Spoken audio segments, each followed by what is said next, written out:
Three Lives by Gertrude Stein. The Good Anna, Part 1. The tradesmen of Bridgepoint learned to dread the sound of Miss Matilda, for with that name the Good Anna always conquered. The strictest of the one-price stores found that they could give things for a little less when the Good Anna had fully said that Miss Matilda could not pay so much and that she could buy it cheaper by Lindheim's. Lindheim's was Anna's favorite store, for there they had bargain days, when flour and sugar were sold for a quarter of a cent less for a pound, and there the heads of the departments were all her friends, and always managed to give her the bargain prices, even on other days. Anna led an arduous and troubled life. Anna managed the whole little house for Miss Matilda. It was a funny little house, one of a whole row of all the same kind that made a close pile like a row of dominoes that a child knocks over, for they were built along a street which at this point came down a steep hill. They were funny little houses, 2 stories high, with red brick fronts and long white steps. This one little house was always very full with Miss Matilda, an under-servant, stray dogs and cats, and Anna's voice that scolded, managed, grumbled all day long. "Sally, can't I leave you alone a minute, but you must run to the door to see the butcher boy come down the street, and there is Miss Matilda calling for her shoes. Can I do everything while you go around always thinking about nothing at all? If I ain't after you every minute, you would be forgetting all the time, and I take all this pains, and when you come to me you was as ragged as a buzzard and as dirty as a dog. Go and find Miss Matilda, her shoes, where you put them this morning." "Peter," her voice rose higher, "Peter." Peter was the youngest and the favorite dog. "Peter, if you don't leave Baby alone." Baby was an old, blind terrier that Anna had loved for many years. "Peter, if you don't leave Baby alone, I take a rawhide to you, you bad dog." The good Anna had high ideals for canine chastity and discipline. The 3 regular dogs, the 3 that always lived with Anna, Peter and old Baby, and the fluffy little Rags who was always jumping up into the air just to show that he was happy, together with the transients, the many stray ones that Anna always kept until she found them homes, were all under strict orders never to be bad with one another. A sad disgrace did once happen in the family. A little transient terrier for whom Anna had found a home, suddenly produced a crop of pups. The new owners were certain that this Foxy had known no dog since she was in their care. The good Anna held to it stoutly that her Peter and her Rags were guiltless, and she made her statement with so much heat that Foxy's owners were at last convinced that these results were due to their neglect. "You bad dog," Anna said to Peter that night. "You bad dog." "Peter was the father of those pups," the good Anna explained to Miss Matilda, "and they looked just like him, too. And poor little Foxy, they were so big that she could hardly have them. But Miss Matilda, I would never let those people know that Peter was so bad." Periods of evil thinking came very regularly to Peter and to Rags and to the visitors within their gates. At such times, Anna would be very busy and scold hard, and then, too, she always took great care to seclude the bad dogs from each other whenever she had to leave the house. Sometimes, just to see how good it was that she had made them, Anna would leave the room a little while and leave them all together, and then she would come suddenly back. Back would slink all the wicked-minded dogs at the sound of her hand upon the knob, and then they would sit desolate in their corners, like a lot of disappointed children whose stolen sugar has been taken from them. Innocent, blind old Baby was the only one who preserved the dignity becoming in a dog. You see that Anna led an arduous and troubled life. The good Anna was a small, spare German woman at this time about 40 years of age. Her face was worn, her cheeks were thin, her mouth drawn and firm, and her light blue eyes were bright. Sometimes they were full of lightning and sometimes full of humor, but they were always sharp and clear. Her voice was a pleasant one, when she told the histories of bad Peter and of Baby and of little Rags. Her voice was a high and piercing one when she called to the teamsters and to the other wicked men what she wanted that should come to them, when she saw them beat a horse or kick a dog. She did not belong to any society that could stop them, and she told them so most frankly. But her strained voice and her glittering eyes and her queer, piercing German English first made them afraid and then ashamed. They all knew, too, that all the policemen on the beat were her friends. These always respected and obeyed Miss Annie, as they called her, and promptly attended to all of her complaints. For 5 years, Anna managed the little house for Miss Matilda. In these 5 years, there were 4 different underservants. The one that came first was a pretty, cheerful Irish girl. Anna took her with a doubting mind. Lizzie was an obedient, happy servant, and Anna began to have a little faith. This was not for long. The pretty, cheerful Lizzie disappeared one day without her notice and with all her baggage and returned no more. This pretty, cheerful Lizzie was succeeded by a melancholy Molly. Molly was born in America of German parents. All her people had been long dead or gone away. Molly had always been alone. She was a tall, dark, sallow, thin-haired creature, and she was always troubled with a cough, and she had a bad temper, and always said ugly, dreadful swear words. Anna found all this very hard to bear, but she kept Molly a long time out of kindness. The kitchen was constantly a battleground.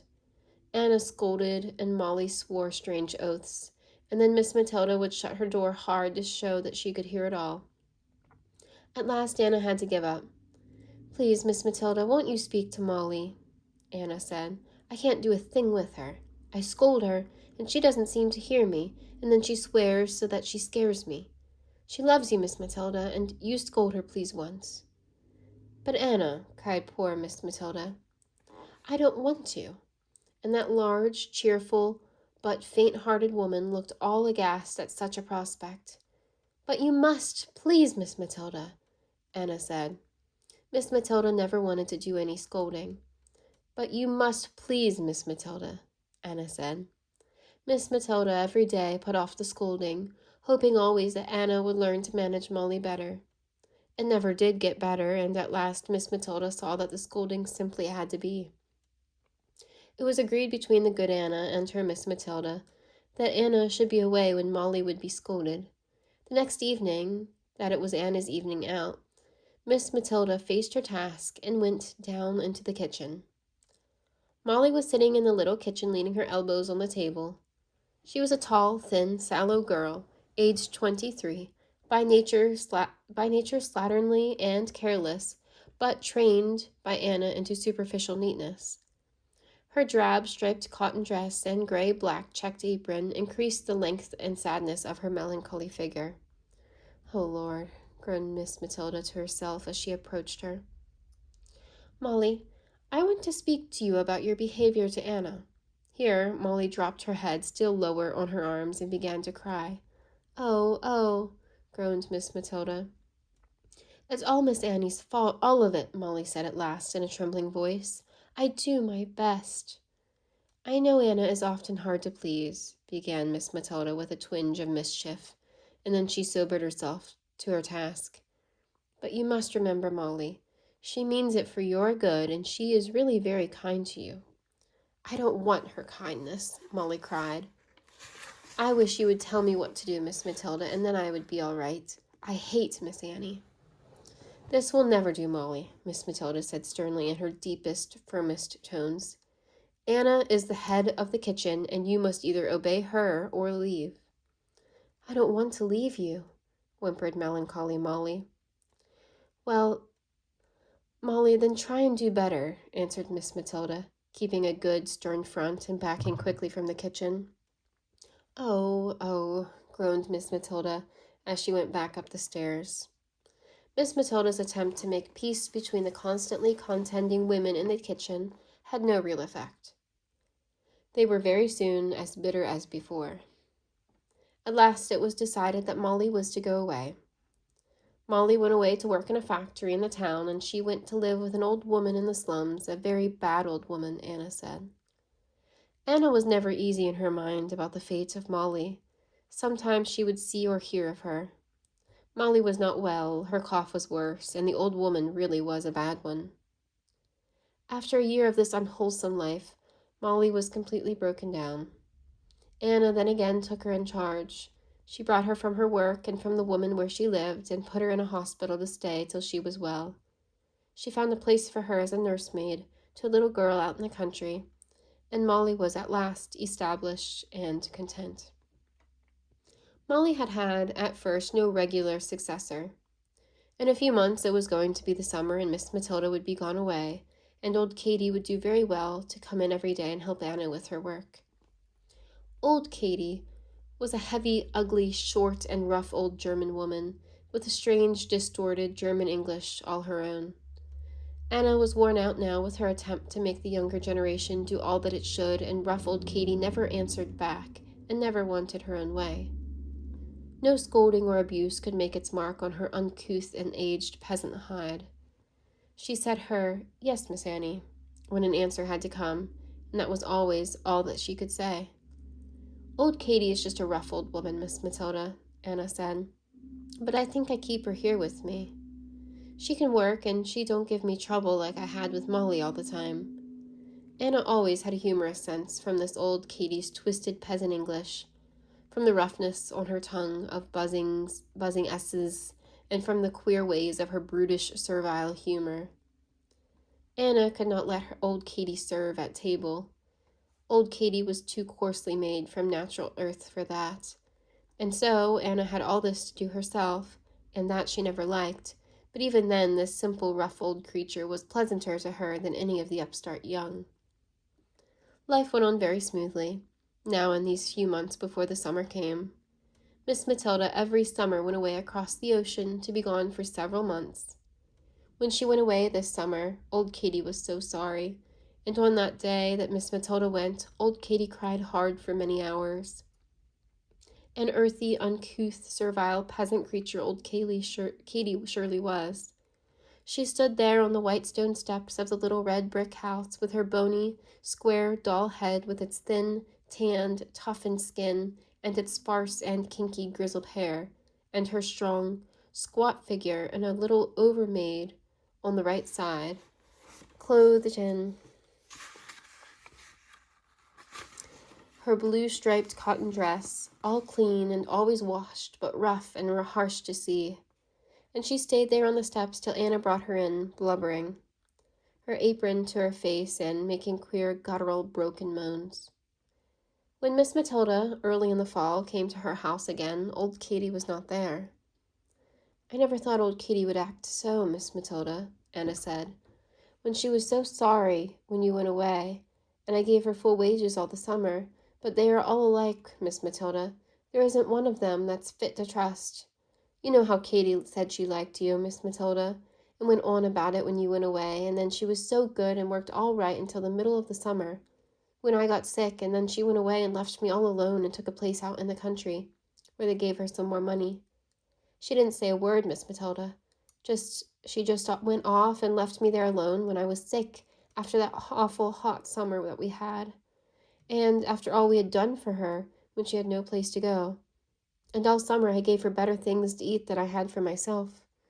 Miss Matilda, there isn't one of them has any sense of what's the right way for a girl to do, not one of them." Old Katy was never heard from any more. No underservant was decided upon now for several months. Many came and went, and none of them would do. At last Anna heard of Sally. Sally was the oldest girl in a family of 11, and Sally was just 16 years old. From Sally down, they came always littler and littler in her family, and all of them were always out at work excepting only the few littlest of them. Sally was a pretty blonde and smiling German girl, and stupid and a little silly. The littler they came in her family, the brighter they all were. The brightest of them all was a little girl of 10. She did a good day's work washing dishes for a man and wife in a saloon, and she earned a fair day's wage. And then there was one littler still. She only worked for half the day. She did the housework for a bachelor doctor. She did it all of the housework, and received each week her 8 cents for her wage. Anna was always indignant when she told that story. "I think he ought to give her 10 cents, Miss Matilda, anyway. 8 cents is so mean when she does all this work, and she is such a bright little thing, too, Not stupid like our Sally. Sally would never learn to do a thing if I didn't scold her all the time. But Sally is a good girl, and I take care, and she will do all right. Sally was a good, obedient German child. She never answered Anna back. No more did Peter, old baby in little rags. And so, though always Anna's voice was sharply raised in strong rebuke and warm expostulation, they were a happy family all there together in the kitchen. Anna was a mother now to Sally, a good, incessant German mother who watched and scolded hard to keep the girl from any evil step. Sally's temptations and transgressions were much like those of naughty Peter and jolly little Rags, and Anna took the same way to keep all three from doing what was bad. Sally's chief badness, besides forgetting all the time and never washing her hands clean to serve at table, was the butcher boy. He was an unattractive youth enough, that butcher boy. Suspicion began to close in around Sally, but she spent the evenings when Anna was away in company with this bad boy. Sally is such a pretty girl, Miss Matilda, Anna said, and she is so dumb and silly, and she puts on that red waist, and she crinkles up her hair with irons, so I have to laugh. And then I tell her if only she washed her hands clean, it would be better than all that fixing all the time. But you can't do a thing with the young girls nowadays, Miss Matilda. Sally is a good girl, but I got to watch her all the time. Suspicion crossed in around Sally more and more. I think that's a typo. That she spent Anna's evenings out with this boy sitting in the kitchen. One early morning, Anna's voice was sharply raised. Sally, this ain't the same banana that I brought home yesterday for Miss Matilda for her breakfast, and you was out early in the street this morning. What was you doing there? Nothing, Miss Annie. I just went out to see, that's all, and that's the same banana. 'Deed it is, Miss Annie. Sally, how can you say so, and after all I do for you, and Miss Matilda is so good to you? I never brought home no bananas yesterday with specks on it like that. I know better. It was that boy was here last night and ate it while I was away, and you was out to get another this morning. I don't want no lying, Sally. Sally was stout in her defense, but then she gave it up and she said it was the boy who snatched it as he ran away at the sound of Anna's key opening the outside door. But I will never let him in again, Miss Annie. Indeed I won't, said Sally. And now it was all peaceful for some weeks, and then Sally, with a fatuous simplicity, began, on certain evenings, to resume her bright red waist, her bits of jewels, and her crinkly hair. One pleasant evening in the early spring, Miss Matilda was standing on the steps beside the open door, feeling cheerful in the pleasant, gentle night.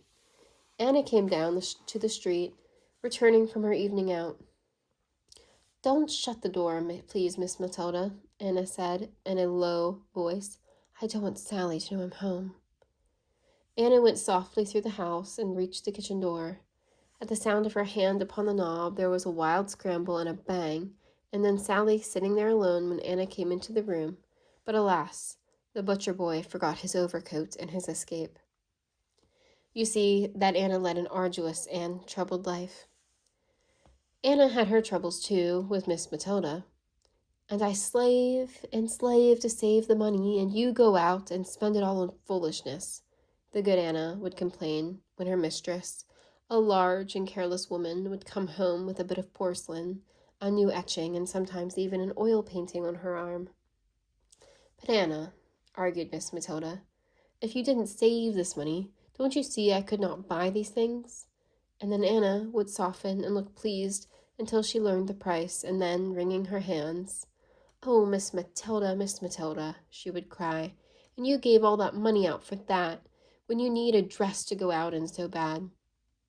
Well, perhaps I will get one for myself next year, Anna, Miss Matilda would cheerfully concede. If we live till then, Miss Matilda, I see that you do, Anna would then answer darkly. Anna had a great pride in the knowledge and possessions of her cherished Miss Matilda, but she did not like her careless way of wearing always her old clothes. You can't go out to dinner in that dress, Miss Matilda, she would say, standing firmly before the outside door. You got to go and put on your new dress you always look so nice in. But Anna, there isn't time. Yes, there is. I go up and help you fix it. Please, Miss Matilda, you can't go out to dinner in that dress, and next year, if we live till then, I make you get a new hat, too. It's a shame, Miss Matilda, to go out like that." The poor mistress sighed and had to yield. It suited her cheerful, lazy temper to be always without care, but sometimes it was a burden to endure, for so often she had to do it all again unless she made a rapid dash out of the door before Anna had a chance to see. Life was very easy always for this large and lazy Miss Matilda, with a good Anna to watch and care for her and all her clothes and goods. But alas, this world of ours is after all much what it should be, and cheerful Miss Matilda had her troubles too with Anna. It was pleasant that evening. It was pleasant that everything, for one, was done. But annoying often that what one wanted most just then one could not have when one had foolishly demanded and not suggested one's desire. And then Miss Matilda loved to go out on joyous country tramps when, stretching free and far with cheerful comrades over rolling hills and cornfields, glorious in the setting sun and dogwood white and shining underneath the moon and clear stars overhead and brilliant air and tingling blood, it was hard to have to think of Anna's anger at the late return, though Miss Matilda had begged that there might be no hot supper cooked that night.